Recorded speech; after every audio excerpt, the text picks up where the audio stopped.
Welcome back to Elaren Nights, the place you come to when the day is done, the lights are low, and all you need is a story to carry you gently into sleep.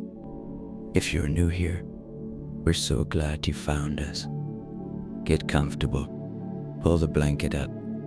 You don't have to be anywhere. You don't have to do anything. This is your time. Tonight, we're going somewhere quiet. There is a town at the edge of the world, or at least it feels that way when you first arrive. It sits where the land simply gives up trying and lets the ocean take over. The streets don't end so much as they dissolve into sand, into seagrass, into the soft gray shimmer of water that goes on until it becomes sky. The town is called Everley. Most maps don't bother with it. The people who live there prefer it that way. A man named Thomas came to Everley on a Tuesday in late October. He had driven for 2 days with very little plan and only one intention: to be somewhere that no one knew his name. He had a single bag in the back seat, a jacket he almost forgot, a thermos of cold coffee he kept meaning to drink. He had driven along the coast road as the sun went low and orange behind him, and when he saw the sign, hand-painted, slightly crooked, the letters worn by salt air, he turned off without thinking much about it. Everley. Population 312. He pulled the car to a stop at the edge of the main street, which was really just one street. And he sat there for a while, with the engine off, listening. The wind, the gulls somewhere far off, the patient, unhurried sound of waves. He breathed out a long, slow breath, and for the first time in many months, he didn't immediately breathe back in with urgency. He just let the breath go, let it become part of the air around him. And then, quietly, his lungs filled again on their own. He hadn't known. He'd forgotten how to do that. He found a room above a small shop that sold fishing supplies and postcards. The woman who ran it was named Edna. She was in her 70s, had white hair pinned loosely behind her head, and wore an expression of permanent, gentle amusement, as though the world had been quietly funny to her for decades, and she had long since made peace with it. She looked at Thomas for a moment when he knocked, not suspiciously, just looked at him. The way someone looks at a thing they're trying to understand, without asking too many questions. "You'll want the room with the window toward the water," she said without him asking anything. "Yes," he said. "Please." The room was small, a bed with a white quilt that smelled faintly of lavender and sea air, a wooden chair by the window, a lamp with a warm yellow shade, a braided rug on the floor that had been many colors once and was now a gentle brown, soft underfoot. There was a small bathroom with a clawfoot tub and a single candle on the edge of it, half burned. Edna set a key on the dresser and said, "Breakfast is whenever you want it." "I don't do schedule." "Thank you," he said. She nodded and left, and Thomas stood in the center of the room and looked at the window. Through it, past the glass, past the thin white curtain moving slightly in a draft from somewhere, he could see the dark suggestion of the ocean. A few lights on the water, a buoy, far out, its small, red blink patient and regular. Blink. Wait. Blink. Wait. He sat in the wooden chair and watched it for a long time. He didn't check his phone. He didn't make a list of things he needed to do. He just watched the red blink, steady and quiet, and slowly, very slowly, something in his chest, some hard and knotted thing that had been there so long he had stopped noticing it, began, just barely, to soften. He fell asleep in the chair. He slept for 11 hours.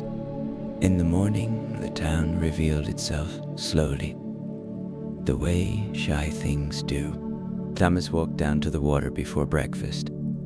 The air was cold but not sharp, a soft cold, full of salt and morning, the kind that wakes you gently rather than rudely. The beach was not much of a beach. It was more of an agreement between the town and the sea. A strip of dark sand, some smooth stones, a few wooden pilings from a pier that had long since given up. There were drifts of kelp at the waterline, a collection of shells, some whole, some broken, all of them smoothed by time. He walked along the edge of the water. The waves were low and slow, rolling in and roaring back with a sound like breathing, like the whole ocean was asleep and dreaming. He listened to the hiss of the water pulling back over the stones, the brief percussion of a small wave meeting the shore, the silence in between. He had been a loud person once, he realized, not in volume necessarily, but in the interior sense. His thoughts had been loud, his plans, his worries, his replaying of conversations long past, his composing of conversations not yet had, always noise, inside, always something to address or brace for or manage. Standing at the edge of the water, he noticed that the noise was quieter. Not gone, but quieter. A dog ran past him on the beach, a large golden one, old, with a grey muzzle and the satisfied trot of an animal who has made peace with the pace of life.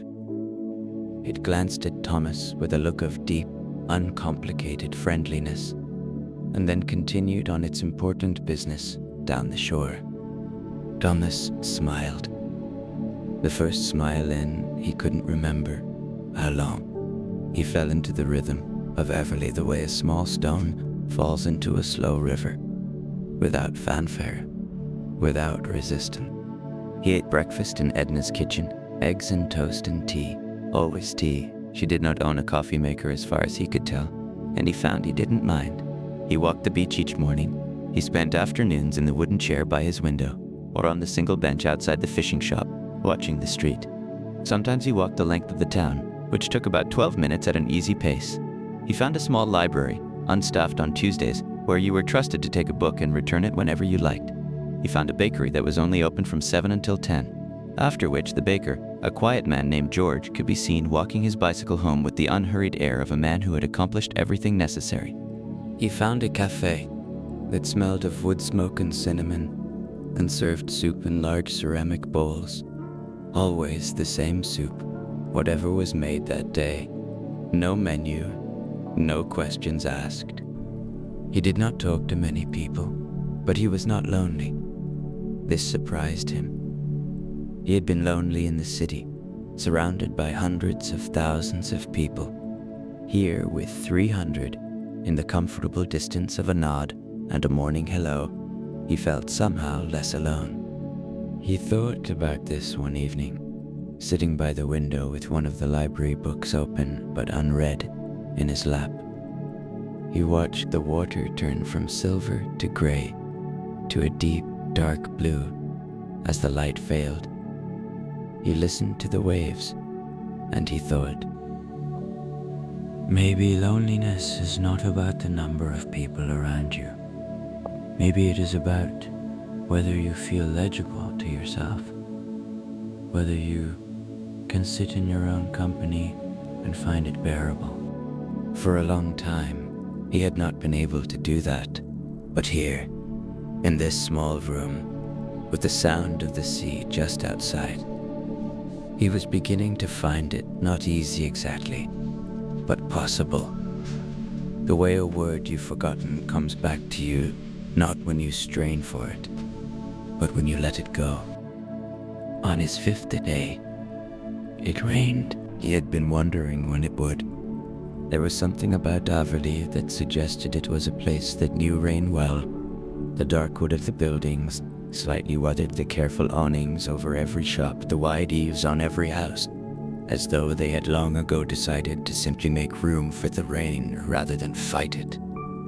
He sat by his window and listened. Rain on glass is one of the most particular sounds in the world. It has no agenda. It falls because it falls. It asks nothing of you except that you hear it. Thomas heard it. He was aware, in a dim and unthreatening way, of all the things he had left behind. The apartment he had given up, the job he had quietly resigned from, the relationship that had ended, not badly, but slowly, the way a candle burns down, first dimmer and then dim and then dark. No fight at the end, just two people standing in a kitchen, finally admitting to each other in kind and careful words that something had finished a long time ago, and they had both been too tired or too afraid to name it. He did not feel sad about these things now, sitting in the rain light of his small room. He felt something else, something more like inventory. Like a person who has been carrying a heavy bag for so long they stopped feeling the weight of it, and has now set it down and is just looking at what's inside. Not with grief, but with a quiet, clear-eyed curiosity. So this is what I was carrying, he thought. The rain continued. He made tea on the small electric kettle Edna had placed in his room, and he held the warm mug in both hands, and he watched the rivulets of water trace their complicated paths down the glass, each one slightly different, each one finding its own way. He thought, I don't have to know what comes next. Not today, not in this rain. He fell asleep to the sound of it, the book finally open in his lap, the tea half drunk, the lamp warm and yellow, the rain patient and steady on the glass. The old fisherman was named Bernard.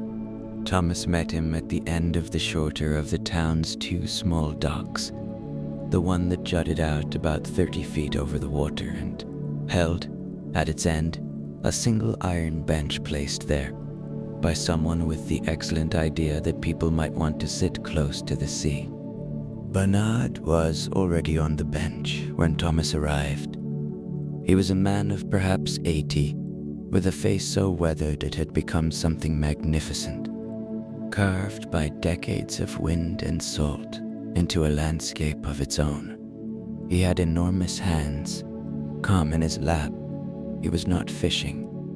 He was not doing anything in particular. He was simply sitting with the ocean. Thomas almost turned back. He didn't want to disturb anyone's solitude, but Bernard glanced over without surprise and shifted, just barely, on the bench, not moving away, but making a slight additional space, an invitation in the most minimal possible terms. Thomas sat. They didn't speak for a while. This was comfortable. The water moved beneath them, dark and glassy, catching the pale November light in small silver pieces. A cormorant sat on one of the nearby pilings, its wings spread wide, drying. It regarded the water with imperial patience. After a long time, Bernard said, "You're the one staying at Edna's. Can you put in that aqua?" "Yes," Thomas said. Another long silence. A wave came in slow and easy beneath the dock. "First time here?" Bernard asked.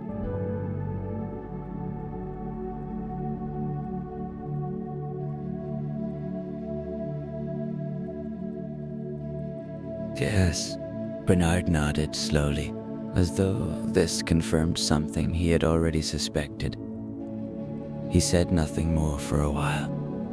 Then, "I came here first time when I was 32, meant to stay 2 weeks."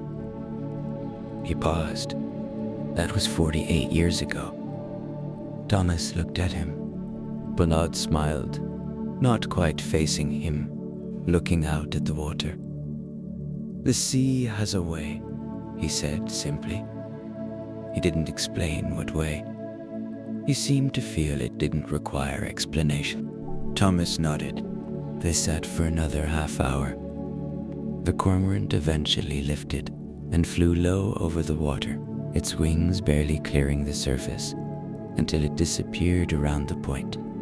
The light changed. Somewhere in town, a bell made a single hollow sound, not a church bell, something smaller, perhaps a wind chime struck by a shift in the air. When Thomas walked back along the dock, he felt the strangest thing. He felt, very faintly, like himself. Not a past version of himself. Not the self he was supposed to become. Just himself as he currently was, in this town, on this dock, with the sound of the water. It was a small feeling, but it was real. He had a habit now of walking at night. Not far, just from the house to the water, along the shore path, past the fishing boats pulled up on their moorings, around the curve of the small bay, and back. 20 minutes perhaps, sometimes 30 if the sky was clear. The night sky over Overly was extraordinary. With no city light for many miles, the stars were dense and layered.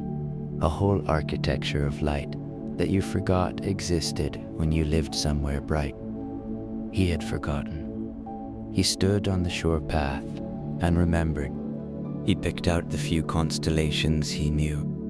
The broad ladle of the Big Dipper, the bright point of Orion's belt, the faint smear of the Milky Way like a rumor across the dark. And he felt the particular humbling that comes from looking at something genuinely large. Not a frightening humbling, a restoring one. The kind that puts the weight of your own concerns into a gentler proportion. He thought, I have been thinking of my life as a problem to solve, but it isn't. It's just a life. The waves came in around his feet. He had walked without paying attention, and his shoes were damp now. The cold water soaking through, and he stood there and let them come. He didn't move back. He just felt the cold, and the dark, and the stars overhead, and the sound of the world going on around him in its old patient way. He thought of his mother, who had died 3 years before. He had not grieved her properly. There had been no time, or he had told himself there was no time. And now he understood that he had simply been afraid of how large the grief might be. Afraid it would overwhelm him. Standing in the dark water, he let himself feel it. It was large. It was, but it did not overwhelm him. It moved through him the way water moves through sand fully, completely, leaving the sand wet and marked and changed, but still there, still solid, still ground. He cried, standing at the edge of the ocean, under the stars. The ocean didn't mind. It kept its rhythm. In, out, in, out. He walked home with wet shoes and sat on the edge of his bed for a while. And then he washed his face and got under the white quilt, and the smell of lavender and salt was all around him. And he listened to the sea, and he slept the dreamless sleep of someone who has finally set something down. Edna had a garden. This was a small miracle given the salt wind, but she had managed it through some combination of stubbornness and love, in a sheltered corner behind the house where a low stone wall broke the wind from the west.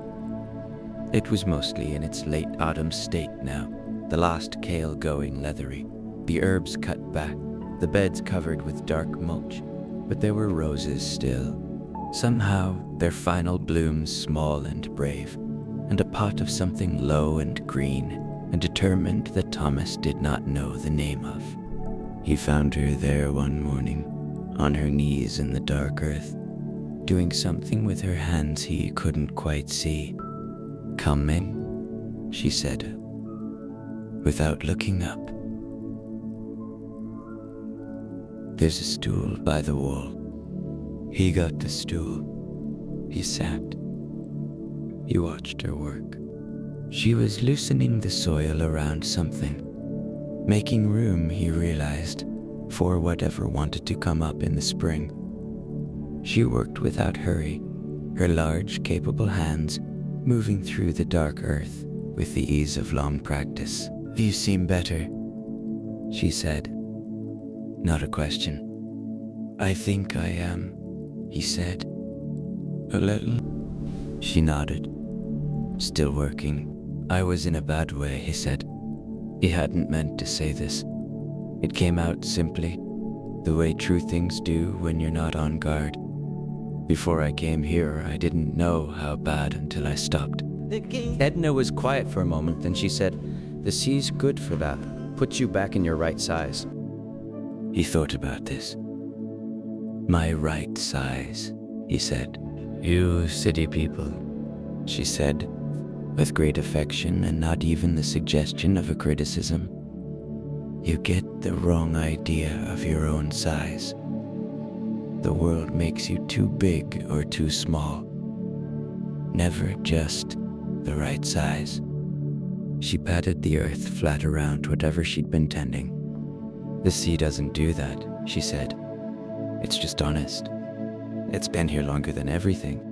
Makes it good to talk to." "I have been," Thomas said, and then felt slightly foolish. But Edna didn't laugh. She looked at him steadily for a moment and said, "Good. It listens." She stood up with the ease of someone who has made a long peace with her body and its creaking. She brushed the earth from her hands. "Soup is at noon," she said. "I made it with leeks today. You look like someone who needs leeks." He had no idea what this meant, but he went inside at noon, and the soup was extraordinary, and he ate 2 bowls, and Edna sat across from him at the small kitchen table, and they talked about nothing in particular. The fishing season, the roses, a book she had been reading about the migrations of birds, and it was the most comfortable hour he had spent in years. The days passed. He lost count of them, which he had not expected. In his other life, he had been acutely aware of time, the days of the week, the weight of Monday, the small desperate relief of Friday. Here time moved differently, more like weather. Some days were slow and dim and interior, and he read and thought and sat with himself. Other days were bright, and he walked far along the coast path, past the town's edge, to where the cliffs came down and the water hit the rock with a full, satisfying crash, and the spray came up and caught in the light. He was writing things down now in a small notebook he'd found in the library's free box. Not a journal exactly, more like small observations, things that seemed worth keeping. The precise sound of a wave pulling back over pebbles, the way the fog came in some mornings, so thick the boats disappeared and the harbor became a gray abstract painting. The dog with the gray muzzle, who he had learned was named Captain, and who belonged to no one in particular and everyone in general, and spent his days making a calm and thorough tour of the town. He wrote about his mother. He wrote carefully, slowly, choosing words the way you choose stones to step on across a stream. He wrote about the way she used to hum when she was cooking, tunelessly without knowing she was doing it. The way she said his name, not Thomas, always Tom, with a particular softness at the front of it, like the word itself was something to be handled carefully. He wrote about the last time he saw her, in the hospital room with the thin yellow light, and he wrote about how he had held her hand and not said enough, and had spent 3 years thinking he should have said more. He wrote, "I think she knew. I think people who are loved know it, even when you don't say it correctly. I think she felt it in the holding of her hand. I hope she did. I believe she did." He closed the notebook and sat with that for a while. Outside, the ocean moved. In, out, in, out. On a Sunday, he knew it was Sunday because Edna rang a small brass bell at 10 in the morning. A private ceremony she performed every week for reasons she had never explained and he had never asked. He walked to the longer dock. It extended maybe 100 feet over the water, and at its end there was nothing. No bench, just the open gray sky and the ocean on all sides, and the faint smell of rope and salt and deep water. He stood there for a long time. He was thinking about who he was going to be now, not in an anxious way, more with the open, wondering curiosity of someone standing in front of a landscape they haven't seen before. His old life had been assembled from things he had picked up without much thinking, a career that had seemed sensible rather than wanted, a way of moving through the world that was efficient but not particularly alive, habits and patterns that had accreted over years the way barnacles accrete on a hull. Not bad exactly, just not particularly his. He thought, I can build something different. I can choose more carefully. This did not feel like a resolution, the kind that comes in bright and burns out fast. It felt quieter than that, more like a direction, a heading. The wind came up a little, easy and cold, and he turned his face into it and closed his eyes and listened to the water. Bernard was right. The sea had a way. He didn't know yet what his life would look like. He didn't know where he would go or what work he would do or who he would become. He knew he wanted to write more, had always wanted to, and had always deferred it for reasons he could no longer remember. He knew he wanted to move more slowly.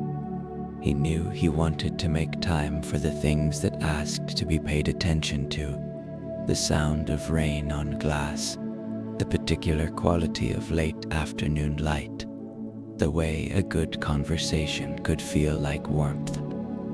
He knew he wanted to be kind, more carefully and more consciously than he had been. He opened his eyes. The water moved below him, dark and deep and indifferent in the most comforting possible way. It had no investment in his transformation. It did not need anything from him. It was just water, old, enormous, entirely itself. He found this very restoring. His last evening in Naverly, for he had finally gently understood that it was time to go, that he had arrived somewhere in himself that made it safe to leave. He walked the whole town slowly, saying a private goodbye to each piece of it. The bakery dark now, its windows holding the ghost of morning bread. The library with its shelf of trusted books, their spines soft and worn. The cafe, its wood smoke smell drifting out even through the closed door. Edna's garden, the last small roses shuttered against the night. He walked to the short dock and sat on the iron bench, the one where he had sat with Bernard, and he looked at the water. The buoy was out there still, its red light blinking. Blink, blink, wait. He sat with it for a long time. The cold came up from the water. His breath made small clouds in the dark air. The stars were out, a whole tremendous arrangement of them. The Milky Way, a ghost smear above. He thought, this is what I'll carry with me. Not a lesson or a resolution, just this. The sound of the water, the red blink in the dark, the feeling of being small and okay with it. Captain came trotting up from somewhere as though he had been informed of Thomas's last night and had made a point of showing up. He walked to Thomas without hurry, put his large grey muzzle on Thomas's knee, and looked at him with the deep, uncomplicated sympathy that only very old dogs can achieve. Thomas put his hand on the dog's warm head. They sat together, the man and the old dog, at the edge of the water, while the stars turned slowly overhead and the waves came in and went back out with their old patient sound. Nothing needed to be said. Everything was already said. In the morning, he packed his single bag. He left the small notebook on the wooden dresser with a note that said, simply, "For Edna," or for whoever needs it. He had filled about a third of it. There was plenty of space for whoever came next. He went down to the kitchen. Edna was already there, tea made, toast on, as though she had known exactly when he would appear. She might have. He was starting to think she was that kind of person. She did not say goodbye exactly. She said, "Eat first. It's a long drive." He ate. The eggs were perfect. The tea was hot. The morning light came through the kitchen window and lay across the table in a warm yellow stripe, and within it, dust moved slowly, lit up, peaceful. "Come back in spring," Edna said, when he was at the door with his bag. "The roses are something in spring." "I will," he said, and he meant it, not with the hopeful, doubtful meaning of words said to fill the space of parting. He meant it the way you mean a true thing that you've arrived at carefully. She nodded. She went back to her kitchen. He walked to his car. The town was quiet around him. A few lights in windows, a smell of bread from George's bakery, just opening.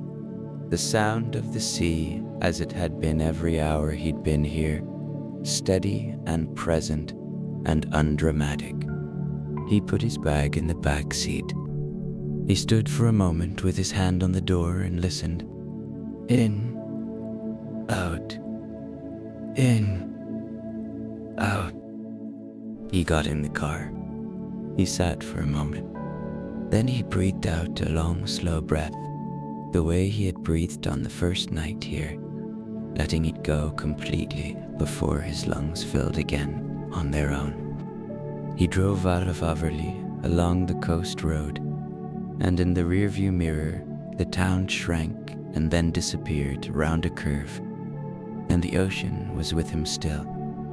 Out the right window, grey and silver and enormous and unhurried, he drove. The morning opened around him.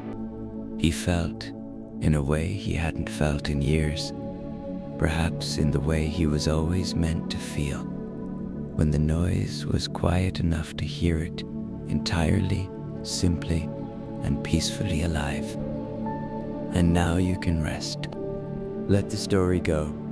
You don't need to hold it. Somewhere, the water is coming in. Somewhere, it is going back out. Steady, patient, old.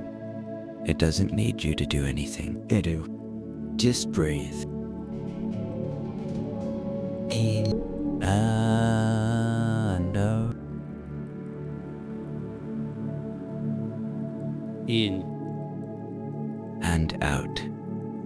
Good. Sleep now. The end.